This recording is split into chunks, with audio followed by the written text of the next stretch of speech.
All right. Or should I say ho ho ho? How are you getting on? Huh? Ha ha ha. Hey, do you know what? Because I'm so hey, if I was Santa, because I'm so funny, do you know, I probably wouldn't end up saying or no, hang on, if I was hanging out with Santa, he probably wouldn't be saying ho ho ho. No, he'd probably be saying ha ha ha, because he'd be laughing all the time because I'm so funny. And another thing, on the same kind of thing. How you doing? Tony Cantwell here, and my guest for this podcast is my wife. But before we get on to that, I'm going to tell you a few jokes. They talk about this guy, Old Saint Nick. Right? He goes ho ho ho. I often wonder what owl Saint Nick would say. He'd probably say something like hoo hoo hoo, because he's an owl man.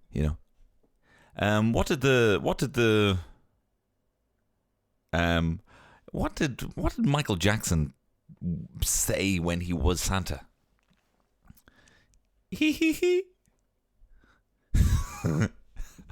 All right, hang on. I'm gonna write some Christmas. I was meant to do a corporate gig where they had asked me to write some Christmas cracker jokes, and I didn't get to. I didn't write them. I didn't write them because they decided not to go with this. But let's pick a random generated Christmas word, and I'll tell you a little Christmas cracker joke. I'll make Noel. Okay. How come one of Santa's elves didn't show up for work? Because he was Noel. He was Noel. Oh no. He okay, what next one? Rudolph. Okay. Who's fucking Santa's who's Santa's favorite actor? Rudolph Lundgren is his favorite actor. And who's the second favorite actor? Michael Candy Kane. So there's just a few more here, and I'll be out of your hair. Please do not boo. Mistletoe. Why here? Did you hear this? I don't know if you know this, but in the 60s, Fidel Castro and John F. Kennedy started scoring a hole off each other one year. Did you hear about that? Yeah, it was during the Cuban mistletoe crisis. I don't think I can top that one, right? So come here to me. This is a very special episode of the of Tony Cantwell's Shit Show, where I have a guest. And this was a guest I had originally saved for episode 100, and then episode 100 ended up falling on the same day as the Late Late Toy Show, and then episode 101 was I was contractually obliged and very willing to and very grateful to post last week's Home Alone episode of a live commentary. So this has ended up being episode 102, but it also comes with some brand new artwork from my very good friend Shane Kenna, with some fantastic photos from the best photographer in Dublin, Kevin Goss Ross, who has made me look very fun and cool with a horse, Noah. But again, thank you, Shane, for the design. And this is a new era of this pod where I take a bit more pride in it and put a bit more effort in. And to kick it off is a phenomenal guest that a lot of people have been looking to hear from. She is she's the first thing that comes up when you actually when you Google my name. Tony Cantwell. It says Tony Cantwell wife and Tony Cantwell Terry. So here she is to give her side of the story, and it was a really fun chat because guess what? I like chatting to my wife. Okay, all right, I'm gay. I like my wife. Okay, I know it was a very fun chat, and I should also plug, she is the proprietor and owner of Inye Jewelry. Inye Jewelry specialises in pre-loved gold, and she gives a very thoughtful answer about pre-loved jewelry and people kind of building their heirlooms and what they can pass down, some sort of collections. It's quite small, though, to be fair. So if you just came here mainly to hear me, she does talk about me quite a lot. So you're in luck there. But at Inye Jewelry over on Instagram, if you do want to check that out, and I highly recommend you do. And as well as that, Cummaghla Shin, I would like to thank the sponsors of this week's podcast, the Dubliner Irish Whiskey. I don't know what happened there. The Dubliner Irish Whiskey, for the very kind continued support of this pod. And if you would like to get yourself some whiskey, there's still some time to get some for an aperitif or digestif. I don't remember which happens in what order of a meal, but I highly recommend. They have this honeycomb liqueur, and it is like sucking down a crunchy bar. And I tell you, you will be the talking of town. What's wrong with me? If you have this at your Christmas gathering. And guess what? They also have other stuff. They've got a bourbon cask whiskey that has, it's like Irish whiskey with a hint of the Wild Wild West, man. And they also got themselves an old fashioned. It honestly tastes like you're drinking the cocktail old fashioned, but not a watered down version. It's absolutely divine over there on the DLD.com. And if you in the cart type in the code fucking raw, mate, not mate, fucking raw, all one word, you can get 10% off your order. So go over and do that if you want to. But I'm just going to nudge you in that direction. But anyway, listen, how can we ever delay? This is my wife. This is my wife we're talking about on today's podcast. So here she is. And at the very end, just to let you know, I am going on tour, but I'm not going to give you all the tour dates now. I'm going to give it to you at the end. If you want to stick around then, I can tell you where I'm going to be on the Pony Tour 2022. But for now, my darling wife, Terry. Yeah, I've told the microphone, yeah. It's your first faux pas.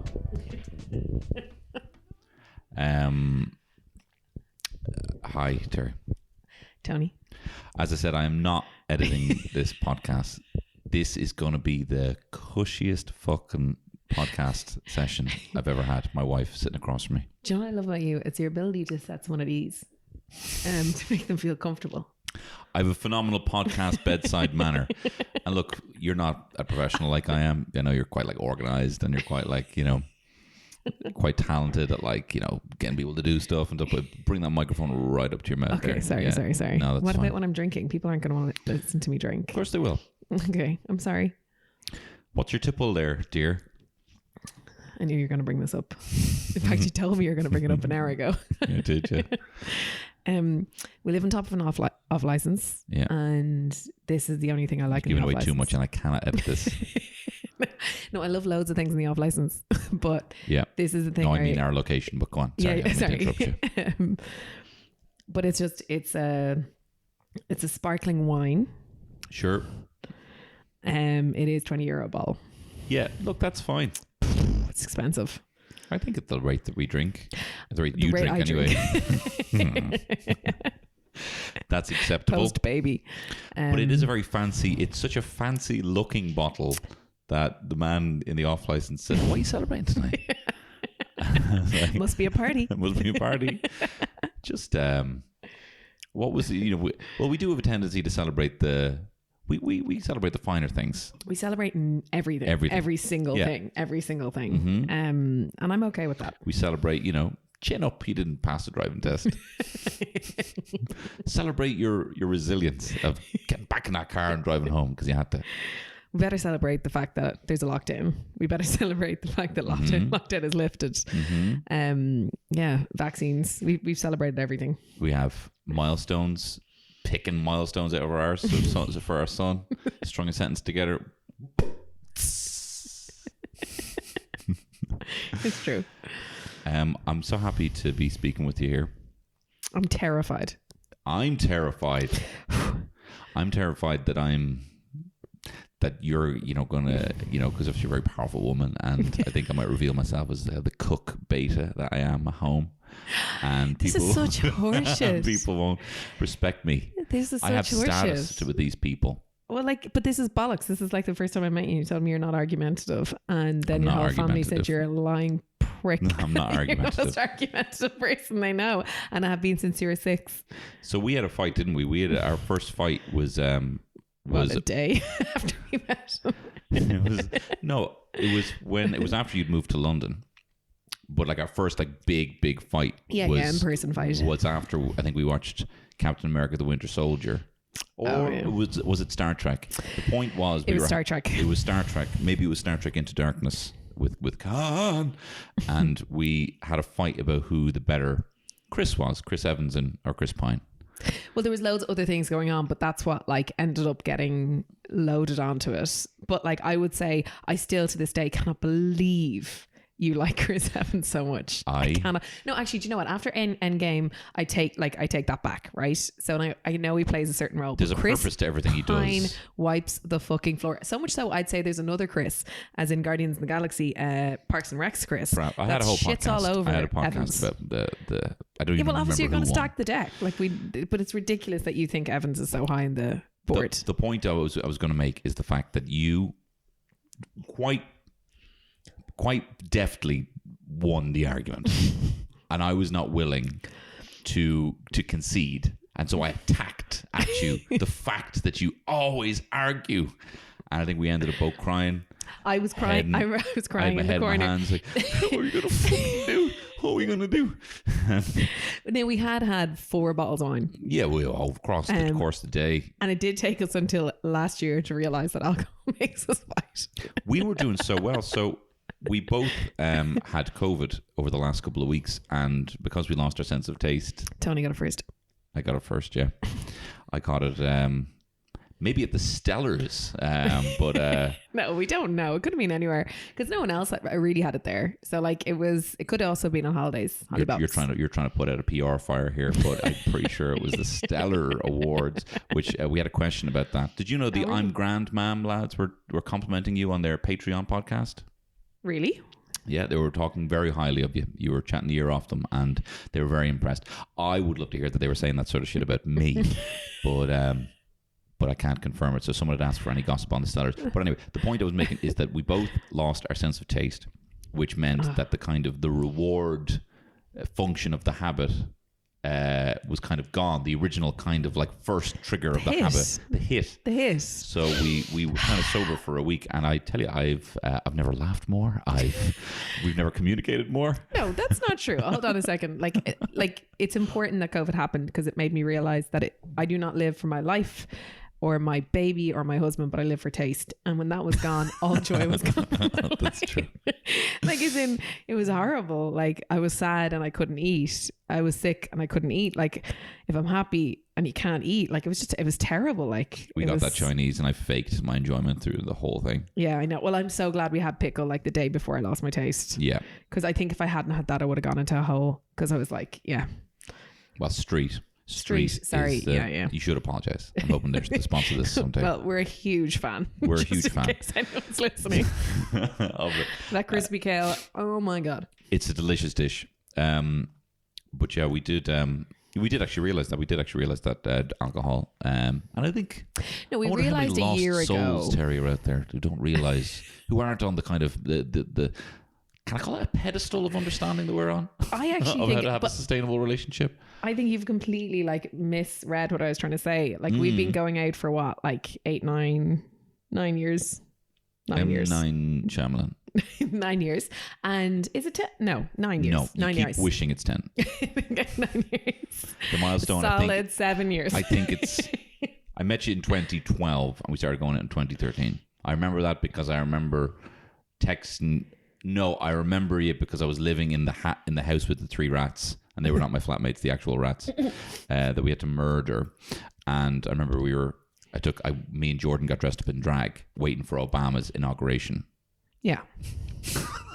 So that's when I remember, because I brought you over to the rat gaff.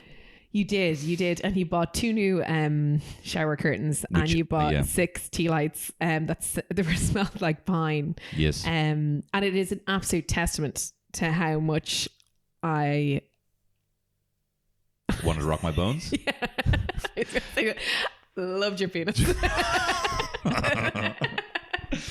That I actually didn't. I was penis blind. I didn't see the things that were around me. You were. I could only see within kind of 2 feet. I had the same thing about your lovely jabs and your personality.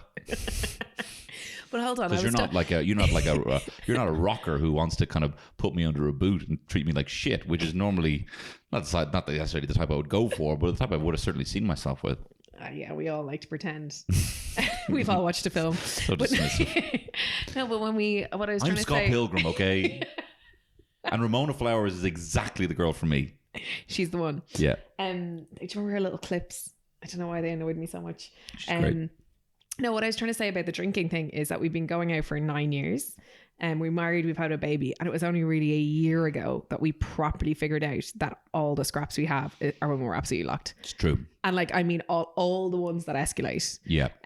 So I'm not saying that like it's a pedestal. I actually think that's batting pretty poorly. No, that is 9 years. That is like, no, it is. No, I'm twisting your words. 12% of the time we've realized like that's pretty poor, you know?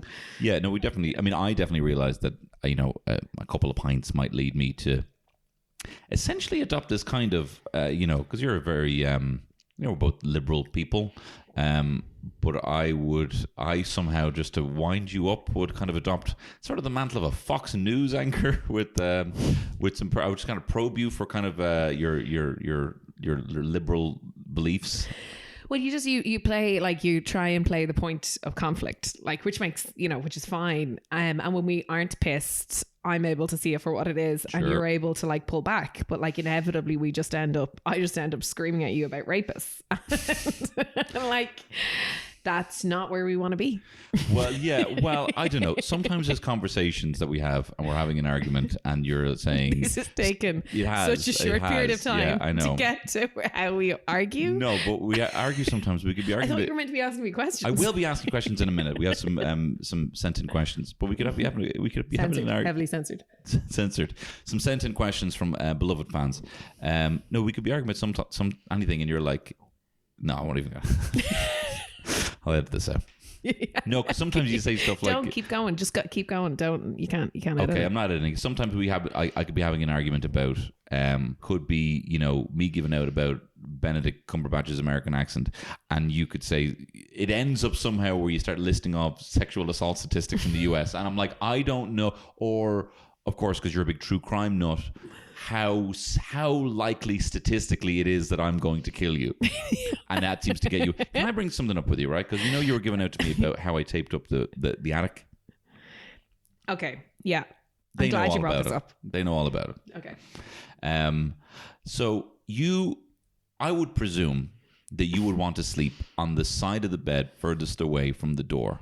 Because normally, apart from the secret side door where there could always also be someone there. So you really do have me. So you are really positioning me for death. Yeah. Like, I would step in front of a train for you. And you are... I don't know if you'd be fast enough, though. Okay. This is the thing. It's the reaction time. What? She was just there a second ago. I know if someone's going to get in that room, I'm going to be out that door, out the window. Like, I've already scaled up the window. Like, I've practiced hopping up and getting out. You literally are voting with your sleep. Yeah, how much 100%. You love me. To be clear, I'll frequently go into rooms, and if I'm in any way uncomfortable, I will use you like a sacrificial lamb. I'll use you like a human shield. You do, quite frankly. Yeah. So you're more afraid of the heebie-jeebie man in the attic. I just think if I'm in the central position I am, I've got a number of exits. Mm-hmm. And I think that's more what I'm into. I'm into the level of exits I have and the distance I have to cover. Because I reckon I'm very fast over like 10 yards. Anything further, I've slowed right down. But like 10 yards, I'm your fastest gal in town. I'm going to cover that. I'm going to eat that up. I quite wrongly feel I could beat you in a foot race. You could. The thing is, right, you could probably beat me in a foot race, maybe, but you're never going to beat reactions. So my reactions are much faster than yours to anything at all. They are. We have these balls that we throw around, ball pit balls for the listener at home. And... I'd say for the 200 balls I've thrown at your head, I think I've hit you once, and that was when you weren't looking. No, you've hit me more than that, but like you come from a very different background than I do. So like I would suggest to you that I come from a background where I'm better at all games, bar video games, than you, because that's just what I did. I played games, and so I'm like a sniper. So and like you would expect a grown ass woman not to enjoy repeatedly hitting their husband in the forehead, because I'm hitting you in the temple. I start aiming for eyes. I start aiming for noses. Like I'm trying to pick off different points. You're also a highly competitive woman. I'm disgracefully competitive, and I enjoy it so much. And I don't want to have a nice soft game. Like I want to be mean to each other when we do it. I remember we were at our friend Shane Kenna's wedding. Designer to the stars, actually, who designed the new artwork of this podcast that you're listening to right now. And he designed the brand, My Jewellery Band, and he's the most talented man I know. He is. He's very talented. Well, we actually know loads of talented men, but he's very talented. Yeah.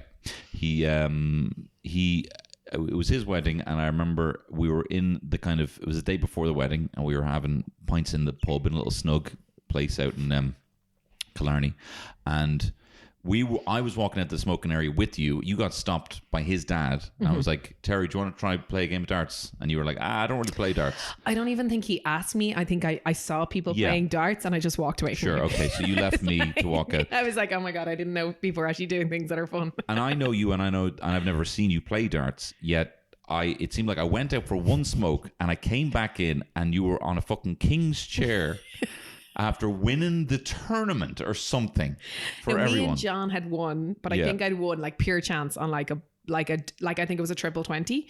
I'm not very good at darts. I'm not very good at a lot of things, but I firmly believe I'm going to win all of them. So it's like, it's a completely false sense of everything. But when it comes to pub games like foosball, pool, darts, I have it in me for most things. You only beat me because I will cave. Completely. No, you won't. You want to win so bad. You're so competitive. No, it's not that I don't want to. It's the fact that you know you will eventually win, even if you're having a bad start. And if I'm having a good start, I will taper out and be like, she's watching me now. She's waiting for me. She's picking me off. And I'm fabricating you as some sort of like shadow coyote who's just picking my bones. And but I do like to get in your head. Sit there. You do. I do like to get in your head. And I enjoy that. And like, I enjoy like the slagging back and forth. And I don't want to like, and the other thing as well is I love like being absolutely obnoxious and then losing because it's really good fun as well. It's fun to, like, I hate losing, but you know what I mean? Like at the same time, it's great to go balls out and then someone be like, you're such a fucking dick. Like it just makes everything more fun. I feel there's no reason to play games and not have that level of enjoyment. You do. Sometimes though, like you'd be at a wedding or whatever and you could be like the second day and I can see you're like Jones and you're like chewing the jaw off yourself for a bit of competition sometimes from people. Just to keep you going. Yeah, it's true. Yeah. We have some questions from my beloved patrons who have sent these in. I'm very excited. I'm so nervous though. I'm so nervous about the whole thing. Look, I'm going to have to ask you this because I already know this question. No, it's not that question. Okay. It's not my merch question, which we'll see if we have time for at the end. Just the highest rated. It's well, actually, the second highest.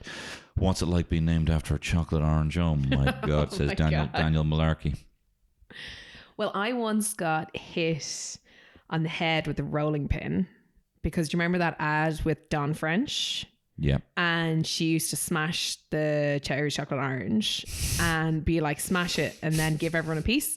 And when I was in Skates, someone just walked up behind me and smashed me in the head with a solid no context whatsoever. So I don't mind being named after. It's delicious. Like the thing is, it's all right. You can't eat a whole one. No, but I love the little segments. I love the way you can like eat them like little. Like I like chocolate that you can eat different ways. Do you know what I mean? Like, as in, it's a different way to eat it. Like, that's a huge novelty. I'm here for it. Like, and especially the way they've got the hard bit, the center, and then the soft bit, so you melt it and then you eat it. I'm into it. But I'm actually named after my dad's best friend, who is a man, and he has a son called Terry. And my parents tried to tell me I was named after Mother Teresa, which thank God I don't believe I actually am. So it was just to drop that whole Hitchens thing with your ma. She doesn't want to hear it at all. Yeah, I know. She's not up for it at all. She was a monster. You were in the car calling her a monster, and your mom was like, I've never seen her be like, I'm just gonna politely say stop. So you're actually upsetting me now saying that. Just please stop that now. She was though. Yeah. So like, I don't mind. I really like, when I was younger, I wasn't sure about my name because it was a man's name and everyone I know was like, and I still like when I was in work and stuff, I used to get Mr. Terry McInerney. I actually used it to my advantage for like quotes, where I was meeting people face to face. I'd like respond as it was Mr. And then when I met them, I'd be like, what's my quote? They'd be like, I thought you're a man. And I'd always tend to get better prizes. But you are very mannish though. You're very, I mean, obviously you've thanks. No, you very like, slight, tender doll's hands, but like you do go in for like a big Terry McInerney. How the devil are you? You go big handshake, you meet, you speak to contractors. You could back in a truck, meanwhile I wouldn't. Well, I feel like you're quite camp and I'm quite butch. And I think we level each other out a little bit yin yang. We do, yeah. Yeah. But like, that's just, I wouldn't say, I think unfortunately that's like some things are seen as masculine and feminine energies that are just like, it's a little bit of chauvinism. Yeah. Yeah. So that's your name. Okay. Did I answer the question? I don't know. Yeah, you did. Named after chocolate orange. Actually, no.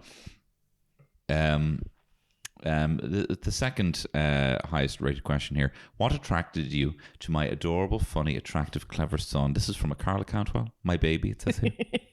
My perfect, beautiful, perfect beautiful baby. boy. What attracted me to you? You were there. I know that's actually true. I know that's true. Well, you were brought to me. I wasn't like brought out like in a gold bikini. Oiled down. Yeah. I used you. I took advantage. I was a ship in the night. I was just popping back. I was from London. That's I know. foreign. You were you were going to be like my one night stand that was like vouched Feel free to bring that microphone right up to your mouth when you talk about this one night stand. So you were my one night stand. You were vouched for it, like as in our best Shane we've already mentioned. We lived with Aki, and there was I was a while pimp vetted. Well, yeah, exactly. It's so hard to like meet people who are guaranteed safe and good for a one night stand. And I knew who you were, and you were sound. And we went out, and I kind of had made a decision before I went out. I was like, "Oh, brilliant, great." Sure.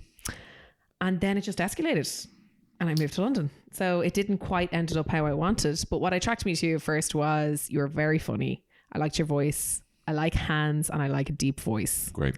So you were tick, tick, tick. And then there was loads of other things about your personality and stuff. But I mean, like, we're saying first. So we're being like purely like very... I love a deep voice. I love good man hands. You also had the heavy brow, like kind of Neanderthal. Sure. Yeah. So you had my things. I like that. You've called me a caveman multiple times, which I seem to really enjoy. But you do. You've got that kind of heavy brow, which I'm really into. So like you definitely were it's funny. I never had a type as though nobody looked the same, but they all had like good hands, deep voice, great shoulders. You've upset me now. Now you started off saying something quite nice, and now you brought up you're making things up. You're fabricating. Because Terry, what's the rule in this relationship? There is no rules. No, I am your first kiss. That's not true. And your first lover. That's not true either. And the first person you've ever found attractive. I mean, that's not even. Do you mean in like the? That's not true. Just how we talk in this house. We don't talk that way though in this house. I'm not pretending. Okay, well, I appreciated the compliment until it was sullied by the mention of I don't even know why. Sullied? Like I would hate. Like what is that such a weird thing? Like why I would if I was the only person you'd ever gone out with, I'd be like that would make me feel weird. No, I'm only messing. I love that you've been a prize pig to many a suitor. I mean, a normal amount. Many a suitor. A normal amount. Yeah, within reason. And I won essentially in a competition for sex. I was the greatest warrior. Yeah, like again, that's such weird. Like, first you have to be a virgin, or you have to be fighting somebody. You don't have to be that. I'm not saying you have to be that. I'm just saying that in the competition of the heart, yes, I was the most fierce. Well, I hope there's more questions about like further on. Because okay. I'm just speaking about the top superficial. Sure. You know, it's different. I need to stop clicking. I'm sure that's very annoying. No, that's ears. great. I would also say that the number one thing for you is obviously your availability. You were there. You seem to make it very clear that if I were to kiss you, it might go somewhere else. I did. I said to you on the night. You sure you want to put this out? Yeah, why not? Sure. I said on the night, because I kind of like, I wasn't somebody who did it a lot. So I was like, I kind of, it's typical me, because I was working at the time, I was managing a shop. So I had to think about like sales, and like it was Christmas time, it was Christmas Eve. So I remember saying to you, I was like, if you go for a date on that day, I'll take the next day off work. And you were like, what? But like I was straightly like, I'd made my decision. So you were getting on board. Yeah. You know, like I knew like it wasn't an issue. So I just need to make sure the logistics were sorted. And I'm back from London 4 days back, probably, you know, split household, being like, I guess I can't see you for one of the days, you know, like just like one of those 4 days that I'm back for Christmas. I'm like, I gotta go, I have to do something. Sorry, Nana, I'm not going to be around. Actually, I'm actually I should get me whole actually. Well, also I think it's important to point out how cool you played it, because like I made it a little bit clear, but I was also like, there was a level of subtlety to mine. And then I think you walked like 20 steps away from me, and you added me on every single social media. I keep it very cool. Yeah. And immediately started sending me messages, and they didn't stop. Yeah, you were kind of like, I'm asleep. Like, that was a bit mad. Yeah, no, I did. And that's what led me to my greatest revelation about us. What? That we'd actually met before. Oh, no. So when I added you on every social media to keep tabs on you, because I'm the sort of sensual kiss that also wants to be your best friend after, no matter where it goes. That's on so all true. the social media. It's on your guaranteed. No, I love women, so I like to befriend women, whether it ends up in a kiss or best friend on Facebook. I'll add everyone. So I added you on all the social media. Started going back to all your photos. But like what I kind of like about this was we're both very brazen about it, because I thought like you're going and I'm going and we're not. This is never going to go more than a week. Mm-hmm. So we were kind of like brazen. So I was like, we weren't hiding anything. We were I was actually being cocky. I was almost like, I dare you to run away from this pursuit, But I added you, and then I saw a photo of us tagged together like a year previous. We were at a Forbidden Fruit Festival, and I recognized you. I don't want this.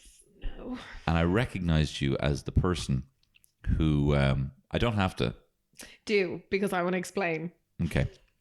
I recognized you as a person I had met through friends, the same friends that had apparently offered me up as an oiled platter. We were at Forbidden Fruit Festival. I've talked about this in the pod before, because this was also the festival that I went in and hollowed out a loaf of Bren's bread with a liter of vodka in. We went in, it worked well on the first day. And then the second day, they just gave it a squeeze and they were like, oh, bread. I guess it's bread. And then the second day we went in and they were like, aha. And they took the bread out and they cracked it in half and saw the vodka. The old Brennan's trick, they said, which I think was my fault, because I left all the hollowed out bread in one of the portaloos. I'd never do it now. Litter like that. But anyway, then I met you, and you were sucking elderflower wine out of a platypus. I haven't even said what you did. You just say what I did, and then you were sucking out of a little platypus thing, and you were like, "Here, try this." And I was trying to suck on this platypus thing, and like, no, you have to. And you're fairly locked, and like, no, you have to bite it. And then I bit it, and it still wasn't. And then you just punched me in the head. This small woman who I'd never met before, because I couldn't get the suck, and I was like, what the? And that's when I turned like, what the actual fuck? Like, I never hit a girl, but like, what the actual fuck? And I'm like, Shane, what the fuck? She already hit me. And then he was like, nah. And he had to be like, you were one of the mates. He had to be like, nah, she's cool, man. She's cool. How many mates have you been like, I don't give a shit. Nah, she's cool, man. She's cool. And I saw, and this is the thing, because in the photo that we're both tagged in, you have one eye open, trying to stand up, and both your fists clenched. It looked like Popeye. You look like a Notre Dame leprechaun ready to scrap. And I'm like, those are the fists that knocked the fucking glasses off the side of my head. I think that's a fairly fair way of me explaining the story. Explain the story from my side of things. If you remember a fucking bit of it, sure. My curse is that I've never blacked out ever. Mm-hmm. My whole life, I've never not remembered something that's happened, and that is a blessing and a huge curse. Mm-hmm. A huge curse. I'm sorry if the sound's all over the place. It's that's really okay. hard to remember to hold the microphone. Hold it back a little bit. There. Okay, yeah. This is not something that's natural to me. Sure. So like my issue was, you say like, okay, so I brought a platypus in, and I put, when I look at it now, I put in half a liter of vodka, a liter of vodka, a full liter of wine, and a liter of elderflower. And my idea was that I was going to get sparkling water, and I was going to share it around. So I was just like supping on it, just like taking a little bit, taking a little bit, taking a little bit. I hadn't drank out of a platypus for years. I didn't realize what would happen, and I drank the whole thing. So I was like the drunkest I've ever been in my whole life. And may I just say, I have never, ever, ever punched anyone else in my whole life. And it is insane that the only person I have ever punched is the person I end up like marrying and having a child with. Like, that is fucking outrageous. Like, that is insane. That's when you gave me just a hint of your rocker girl energy, and I'm like, we're giving you more of that. But like, it was a wild night. Like, everyone was really drunk. Loads of shit happened. Yes. And like, as soon as I went in there, I had a level of like, I've never been that drunk where I've been that drunk and still standing or not getting sick. Like, I don't understand. I don't know what weird balance. I feel like it should be studied that something entered into my bloodstream and I was able to keep going at that level. Like, straight away I was stealing shit. I was like, and like grabbing people's hair. I was just being an absolute dick, and it's terrible. Grabbing people's hair. I was just being an asshole. Like, I was like stealing hats, stealing everything, like thinking I was really being funny. Like, that type of person at a festival, you're just like, oh, fuck off. Like, it was terrible. And then obviously I was trying to give you some of my drink. I didn't realize I drank all my drink. You couldn't drink it. And now I will say this about you, and I have said this since, you have a very smackable face. Oh, just stop. So I think you need to think about what your own head looks like. the fact that somebody who has never hit anyone ever before looks at you and goes, do you know what? There's only one option here. Because you do have the type of head, like it's like in wrestling, like you want to take a chair massive. to it. When looking at you, sometimes I feel like I'm watching the first ever film and there's a rocket going to land in your eye.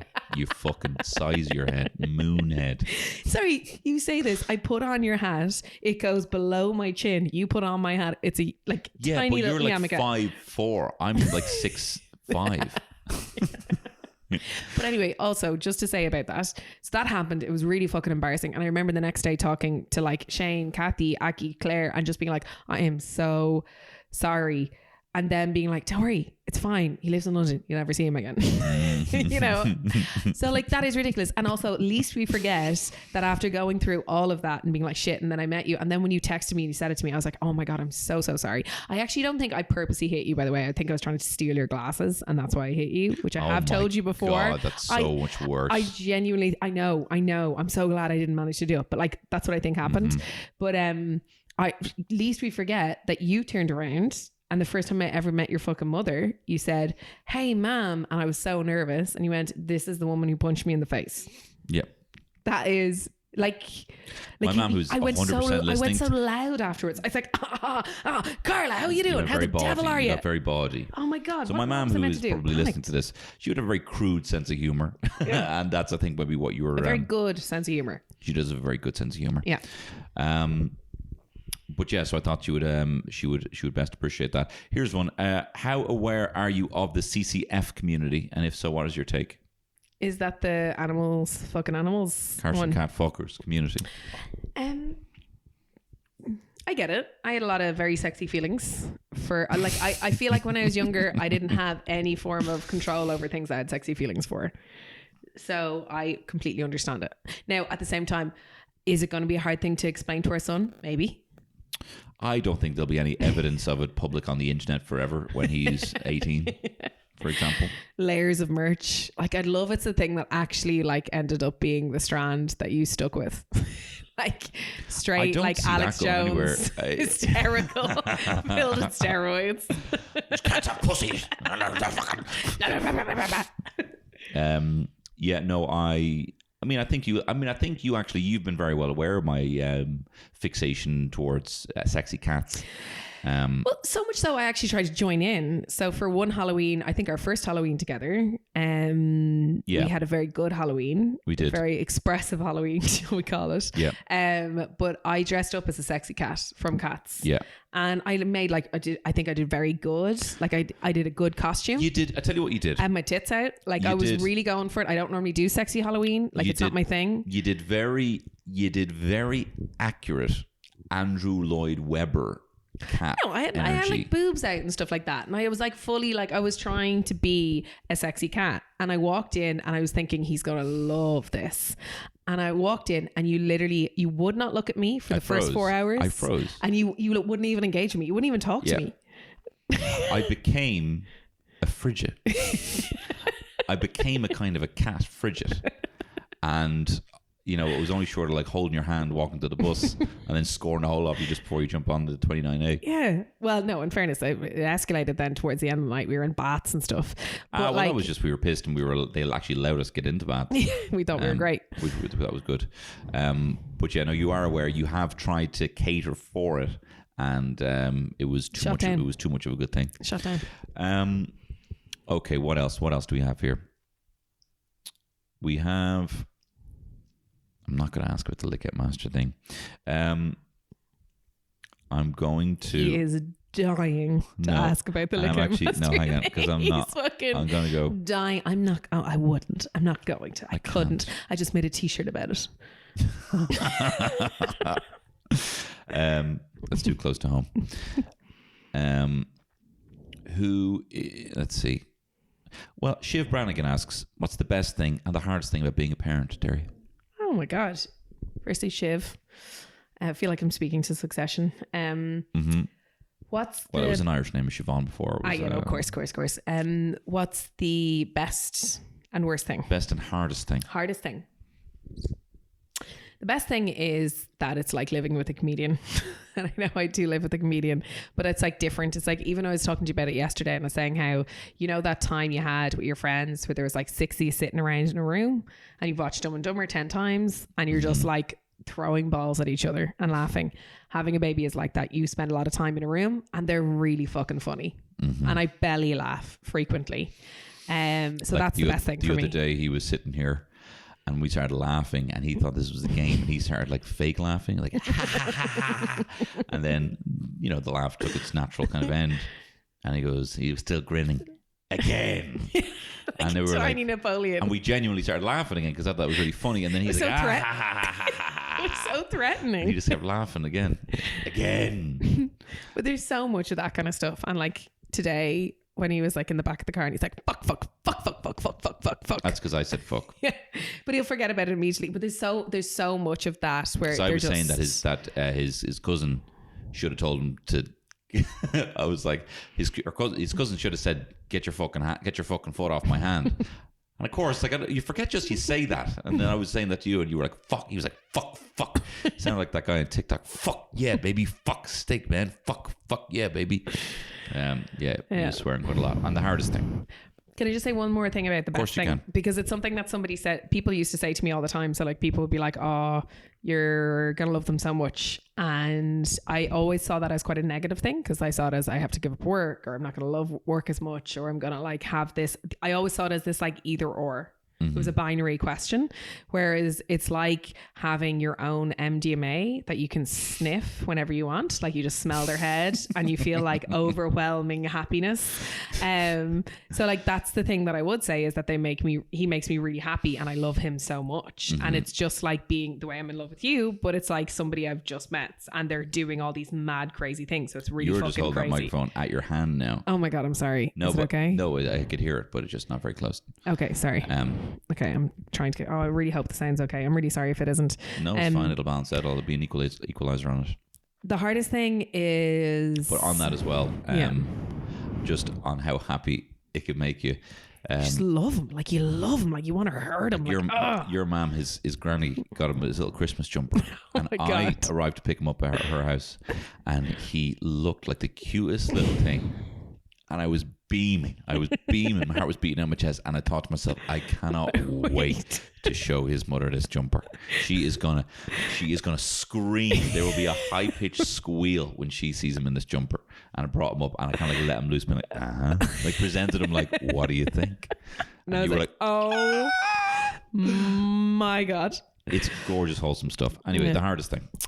I think it's the relentlessness of it. So like, let's be honest here. We both work full time. I really, I've got 2 jobs currently. I love my job. And I think the hardest thing is the guilt and the figuring it out. Like the reality is like modern day life is not that cohesive to being a parent. No. It's really hard to manage sometimes, and childcare issues and COVID and all that kind of stuff. Now saying that, I say that with a huge like caveat of we have it really lucky. You know, your job is quite flexible. My job is relatively flexible. I'm very aware we're very lucky, but it still is hard. That for me is the hardest thing. Yeah. It's the managing it, you know? And then also just like, if you're, I don't care who you are, and maybe there are some incredible people out there who can spend like 8 hours with a baby and be like, I just love him so much. But like, if I spend over a certain amount of time, I'm like, take this child off me. Of course, I need my energy. I need to be able to give him back. You know, I call them people that fucking liars. Fucking liars. Some people are like that though. Like even just when I remember like when we first had him and everyone was just like, oh my God, like, isn't it the most amazing bubble? And I was kind of like, no, like, I feel like I've been fucking run over by a bus. Like, it was amazing and I loved him, but also I was fucking terrified. But it's so different for everybody. This is the whole thing. It's such a different experience, and everybody can tell you it's one thing and it's different for everyone. 100%. All right, I have some quick fire questions. Hit me. Okay, here we go. What was Tony's most romantic gesture? Ooh.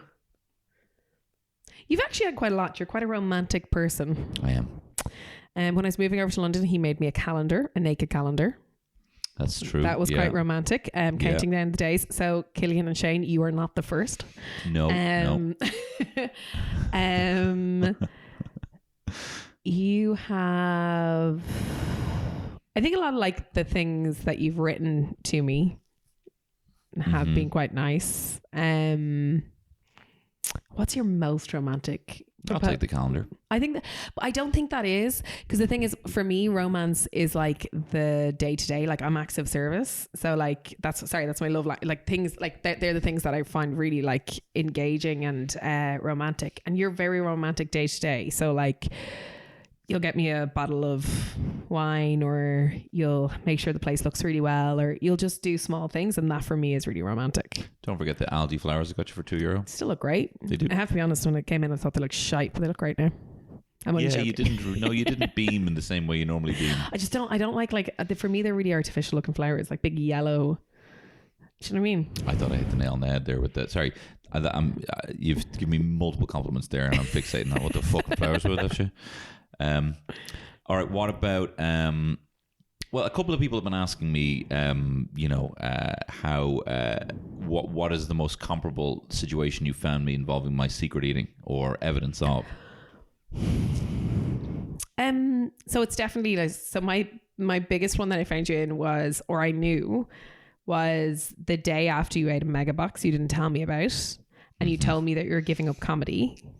Because for somebody who is unshakable in their journey and their truth, the one thing that will make them want to give up everything is eating too much Chinese. It's MSG does something. It's MSG. No, MSG is not the thing that does it. It's the fact that you ate a fucking pizza box rammed with different types of carb and deep fried food. MSG is fine. There's nothing wrong with MSG. So like so the whole thing with him is he will eat too much Chinese, and that's fine. But I'll always know the next day when he turns around, he's like, do you know what? I'm not doing it. I'm giving it up. This is it. This is me. And I'm like, all right, so when did you eat the mega box? It's stuffed under the couch. It's propping up half the couch. You're so shit at hiding it as well. Fucking curry sauce like dripping towards the bin. Maybe I wanted to be caught. Maybe I want to give it up. But also, like, I'm the youngest kid. Like, I'm always going to sniff out food. Like, every so often, like, he'll have like a packet of crisps in the corner of the door. And like, I'm such a fucking youngest child. I'm like, what? Why didn't I get those crisps? Give me those fucking crisps. I know. If I walked in with half the food that I, well, not so much recently, but I haven't been going out doing comedy at night anymore. But I know half the time if I came in, well, actually, that's the reason I eat it outside. It's not so much the secret eating. It's because I know that if I'm having don't try chili cheese bites outside, you're going to want 4. But the thing is, you just buy me 4 chili cheese bites. Like, this is the thing. This is never going to change for the rest of your life. I pay enough fucking tax in food in this house that I should be able to eat whatever I want out there. I open a pack. I said, "Do you want a pack of crisps? No. You sure you don't want popcorn?" I'm sorry. Are you tired for having every meal and lunch cooked for you? Okay. Is it just your weak wrists that are finding it tough? I'm just saying that I seem to have to pay a toll. You do, for my snacks. and that will never change. If you eat anything near me, I'm going to expect half of it. I will never change. So eat twice as much and then give me half. Lou Brew asks, how does she look so hot all the time? Coming from her, a big ride. A good question from a lady here. Can I have him? What do you think of that? I get it. I'm a huge fan. I think you're right. So stop it. It's true. Stop it. You're meant to feel jealous. I'm trying to make you feel jealous. Well, it's not that I'm not jealous. I just think I can imagine why people would want to bone you. Stop. I'm getting shy. I've had 2 glasses. You have had 2 glasses. So buckle up. Yeah. What member of the Crispy Kid gang would you be a part of, Terry? That's the flavour of crisp best suited to your personality. I personally think that you are, even though this might not be your favourite flavour of crisp, you'd be a salt and vinegar kid. I want to be a cheese and onion, but I'd say I'd be a salt and vinegar. But if I was Harry Potter, I'd be Gryffindor. Gryffindor. You don't even know the fucking name of your own house. Gryffindor. Clown. Gryffindor. Gryffindor. Sup. I would be Slytherin 100%. Yeah, absolutely. 100% you would be. I'm so self-serving. It's not. I'm more self-serving than I am clumsy, which is a lot. You could be power. I'm in. And Ravenclaw there's come an audiobook. It's a bit of Harry Potter. Nothing wrong with audiobooks. There's not. I still consider it I still consider it reading. I call it reading a book. It is. The thing is, well, like how you ingest information isn't better or worse. Lots of people are different types of learners. Speaking as somebody who struggles with the old written word. You do in writing it, but you're a very prolific reader.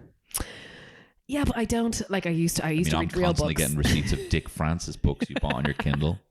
Yeah, I went through. Yeah, I've gone through that again. So Dick Francis is like a detective author who used to be a champion jockey, and my granddad read like 50 of his books, and he used to have them in his room. And I started reading them when I was 9, and I just weirdly went back into it around a year ago, and I just really enjoyed it. Like you must have caned about 50 books. But there's such weird thrillers, but I just really enjoyed it, and like really questionable, but loved it. Like one every 3 days. All right, next. What was your favorite restaurant in the Celinda Resort and Spa in Phu Quoc, Vietnam? This is Celinda Resort and Spa, an oasis of calm. An oasis of calm amidst the hustle and bustle. That's what we found that out in Marrakesh. We were there.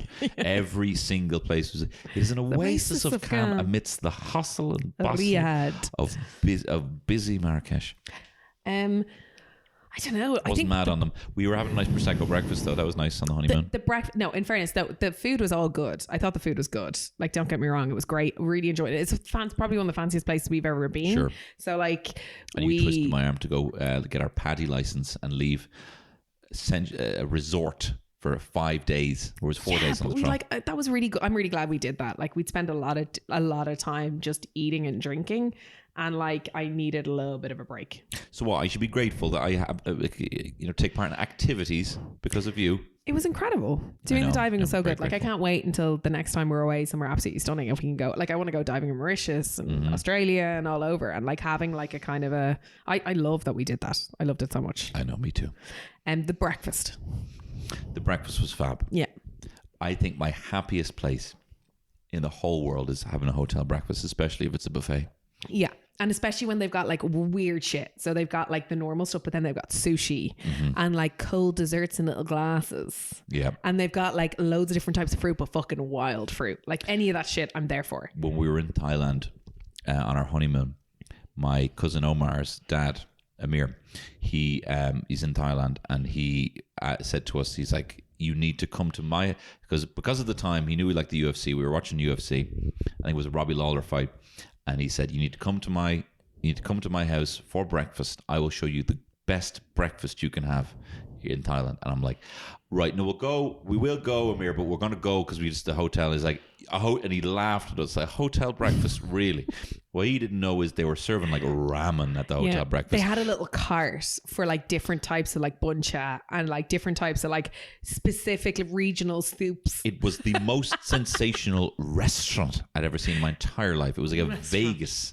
Now Amir looked after us so well. So no, like he the whole did. thing He is like, showed us a really nice breakfast. Yeah, and he brought us out for like a delicious dinner and everything. And it was actually really lovely to hang out with him. But the great thing about it was Tony being Tony had a 6-course breakfast and then went to Amir's, and he could not eat what Amir got him for breakfast, which is like eggs Benedict or something. But like watching him sweat, like you were sweating out broth. I was. Like, and it was making your eyes water. I scoffed it down because I'm a phenomenal. I'm two things. No, you really struggled this time. Spiteful eater. No, you struggled. And then because you can't lie, because you're fucking George Washington or whatever, or Abraham Lincoln, whoever it is, you were like, oh, do you know what? Someone's actually had some weird's happened to my body. Like, I think I have a fucking lot of making shit up because you just can't lie. You're not able to. I panic. I shouldn't. We were driving around. I could only sit so much looking at you eating 6 courses before I had a course. You did, yeah. Like we were there for 3 hours. But you just made up mad excuses and like he's like, oh, you're fine because you just can't lie. We were driving around during COVID when we weren't supposed to be driving around, and the guard stopped us. And he was like, where are you going? It's like, our mom, our mom, we're going shopping for our mom. And I'm like, he was like, what? Like, we have to go to the shop for our mom. We're siblings. Yeah, we're siblings. And we drove, you fucking saying I'm your brother? Why did you say? On the way home. Sexy brother. I'm such a good liar. I never lie to you, but I'm such a good liar. You looked down when you said that. No, I'm a shit liar. I know I'm a shit liar. I'm okay with that. I'm fine. God awful. Yeah, I'm all right with that. Listen, I'll tell you the reason. It's just too much information. I get way too elaborate. You but do. Like also the other thing as well is even when I'm telling people normal things, I get too elaborate. So like if I'm telling people something that happened to me, I get really elaborate in stories. So it is like very much like it's, if I'm telling you an elaborate story, it's not because I'm lying. That is just who I am. That is true. You do. There is also a lot of detail. Yeah. All right. What about this? How aware is Terry of the blue tack wall I'm not aware of the blue tack wall. in Stratford? My attempt to fix a Oh yeah, DIY. when you just put in the blue tack and painted it. Yeah. Yeah. No, I'm very aware of it. I'm But you actually weren't very aware. of You all. weren't aware until I told you. No, I was aware immediately because I saw the big fucking hole in our wall. No, you see, this is my thing. Like, there are so many things you can do and there's so many things you are fantastic at. But in DIY, like, the one thing you cannot do in DIY is put a drill into a wall and just feel through it. And you seem to believe, like, you go around doing this. Yeah.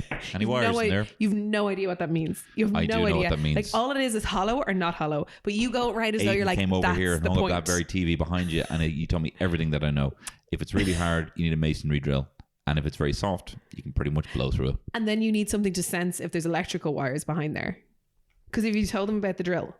I have told them. Yeah. Well, that was another thing. People were asking, is the light still out in the hall? Yeah. Because this is my issue. Like, I don't want to be bad, but Tony has done so much DIY and it's been so terrible. And he still believes, without looking at like a single YouTube video as to how to do something, that you should do it. Absorb those videos. I watch them all the time. No, TikTok does not fucking count. It does count. It does not and count. it does.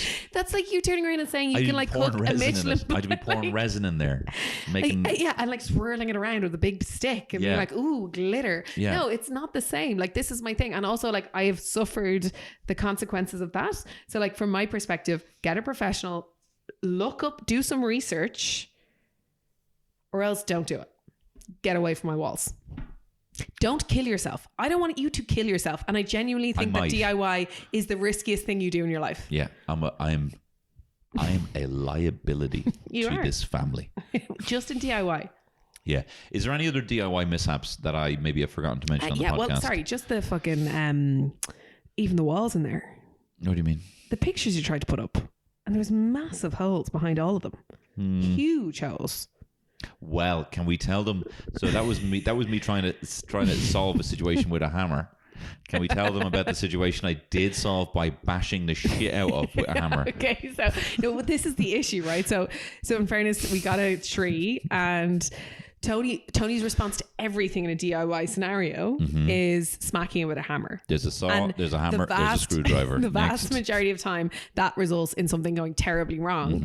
And for the first time ever, I watched it work, and I was really worried about it, because after it worked, I did say to you, I sat you down and I was like, just so you know, this is the one situation. Explain. We got a Christmas tree in.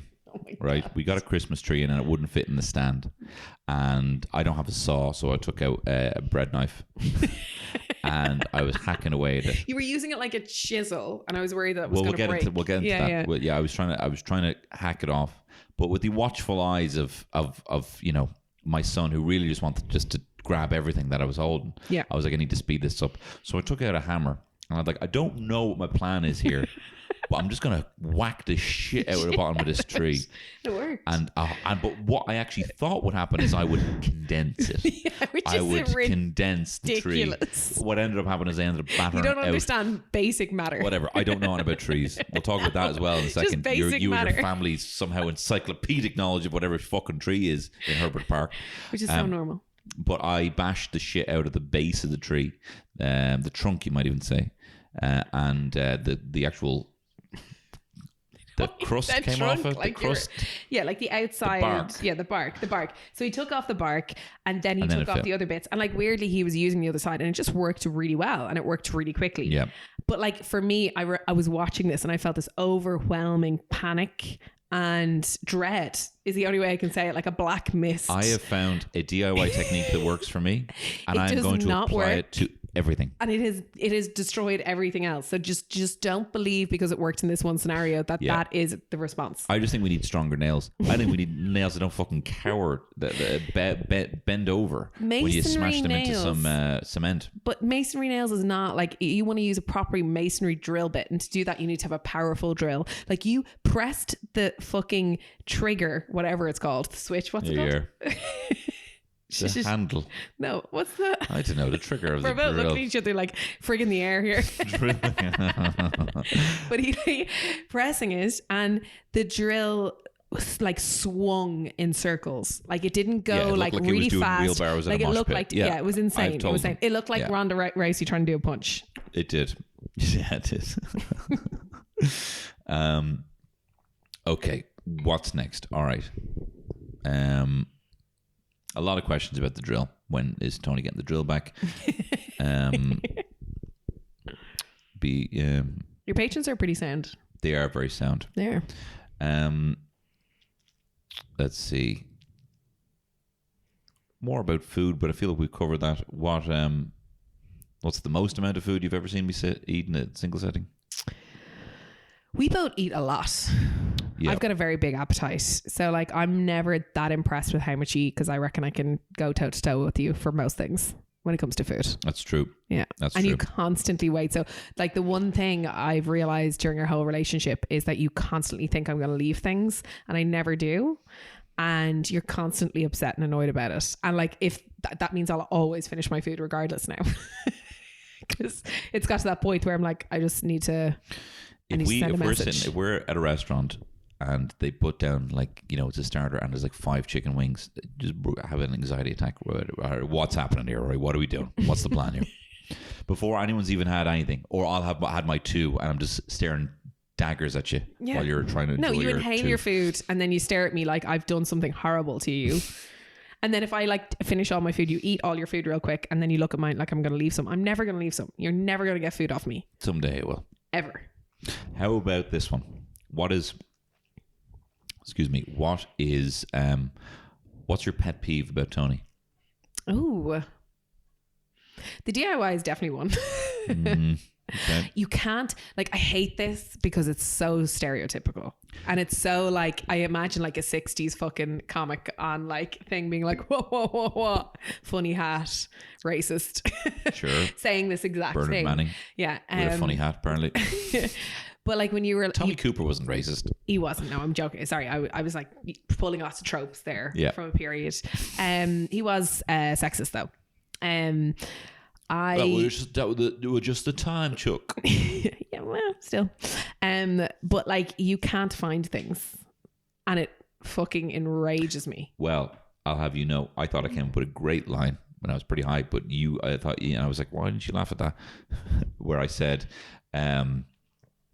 someday, just before I asked you for something there last week, I said, you know what, someday, Terry, there's going to be an app that will be an encyclopedia for all the things that are missing in your house within our lifetime. Mm-hmm. And eventually we will get to a point where I won't have to ask you where anything is. So this is not something that's going to go forever.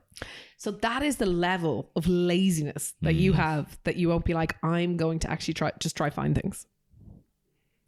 You're going to wait until fucking metaverse swoops into your life, puts a chip into your brain and is like, don't worry, I don't need to work at this, guys.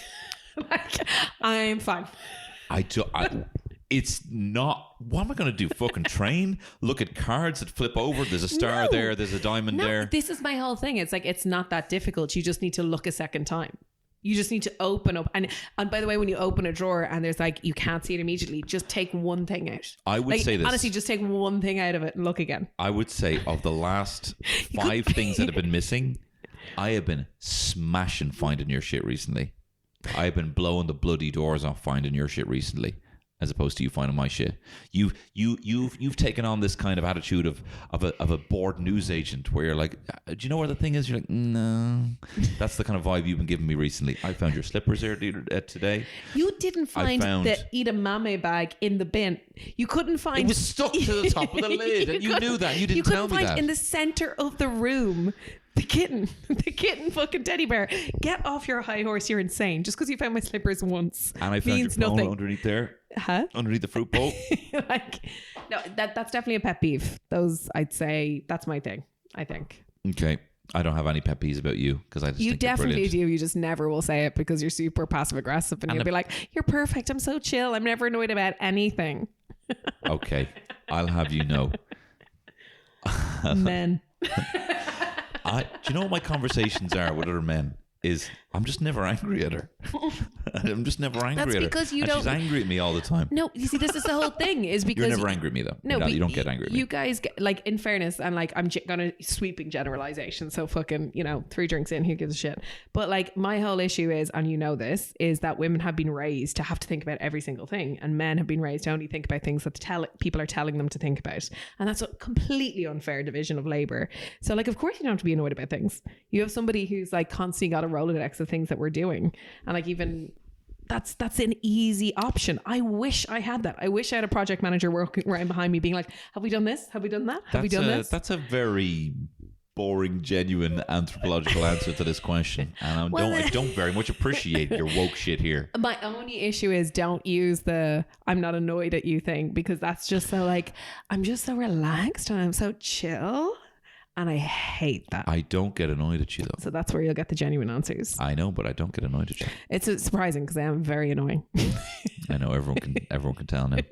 Seeing the subs drop off. They all know the truth. Of course not. Let's see here. Terry, what do you do? So I had a question there to ask, are you involved in the arts? Like you're artist? Considering the fact you did go to NCAD and I did a business degree in IADT.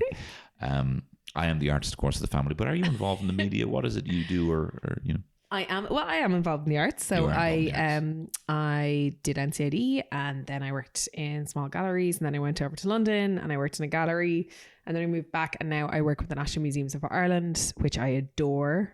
So that's 4 museums, 3 in Dublin, 1 in Mayo, archaeology, natural history, and decorative arts and military history, which is basically Collins Parks. So I love it. I'm commercial manager, which basically means I look after all revenue, and I adore every part of my job. It's so exciting. We do lots of different areas. It's events, retail, catering, cafe, development, funding. But I just adore the spaces. I adore the collections. We actually have these incredible collections from all over the world, and there's these incredible stories because the National Museum has been around for so long. So the kind of idiosyncrasies, say that word? Idiosyncrasies. There you go. Terry can't say Ben Affleck as well, so idiosyncrasies was never going to fucking happen. But like, it's only when you're kind of in there, like I would hope that as a part of my role, like over the next while, we'll get a chance to actually tell those stories. Like the first time I did a tour of the National Museum with the curators, who are incredibly charismatic, and they're like going into a room and there's like the Spanish Armada, and they're trying to like break sea cement off the wheel that the steering wheel of the ship, that's not the right word, in the conservation lab, and you've got somebody like covered in like a hazmat suit in this big vat of liquid trying to do it, and you realize it's a super physical thing, and it's the same with all the curators. Like, they are very physical with the specimens. They know everything about them, and every single one is a different story. I just think it's a magical place, and I think it's incredible that we have that as a national institution For free. Well, it's not for free, it's taxpayers. But I think like a lot of people have very negative feelings about civil servants. But I will say, working in the museum, that these people work so hard and such long hours, and they could be lecturing all over the world, and instead they're in Ireland being civil servants, which means they're treated well, but they really care about what they're doing. Like, it's very much a vocation for most people, and it's just been incredible working there. I love it. Love it. People might actually know you as well because I've shared some of your side hustle.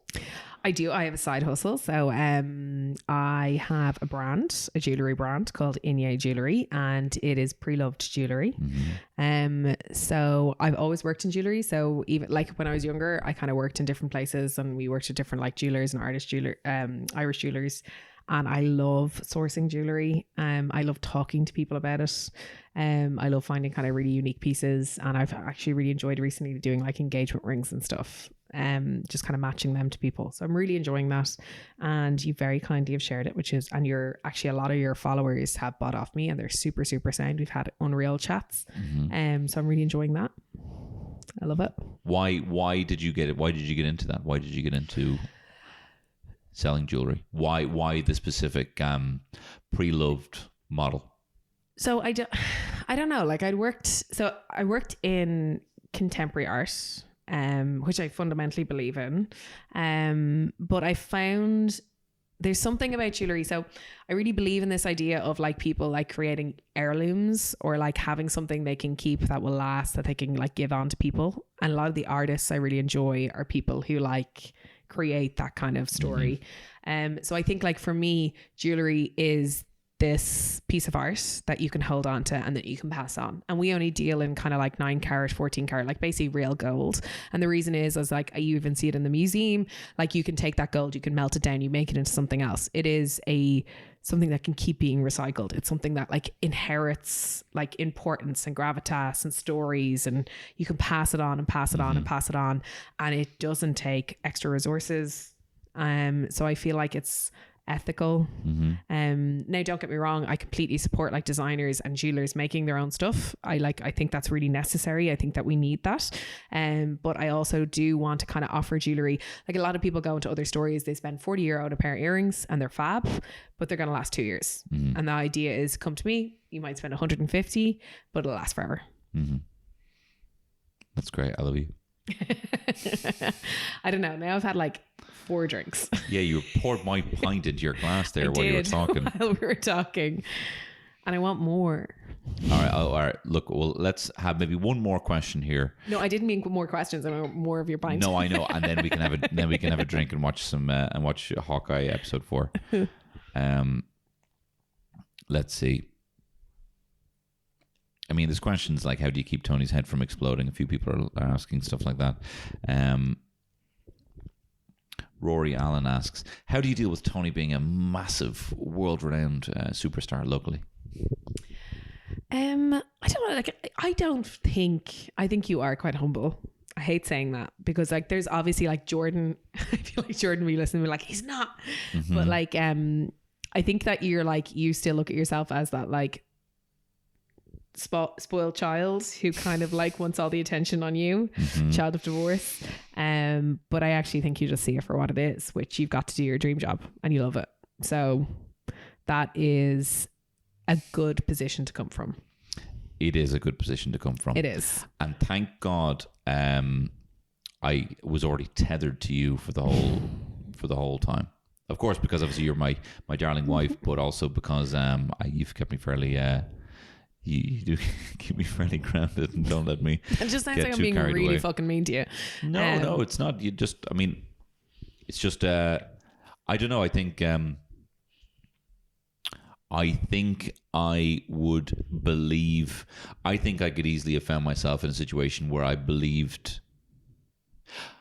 I remember you said to me something where I think it was more about the work that you want to do, and it was, you sent me a video that David Bowie had done about how you don't want to play to the choir or whatever it is. You don't want to just give people what you think they want, you know. And you sent me that after the Maz Mate video, and you said that you kind of just need to, with you very little experience in managing comedy or anyone in comedy, recommended that I just do the things that I wanted to do, rather than just trying to do Plune 2 or 3 or 4 or anything like that.